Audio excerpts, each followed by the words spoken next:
Sa buhay natin mayroong isang mamahalin,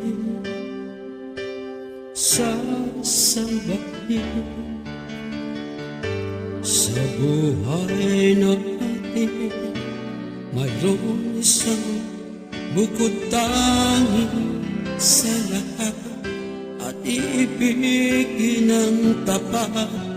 Ngunit sa di sinasadyang pagkakataon, para bang ika'y nilalaro ng panahon, may isang makikilala at sa unang pagkikita na tunay na pag-ibig na madarama.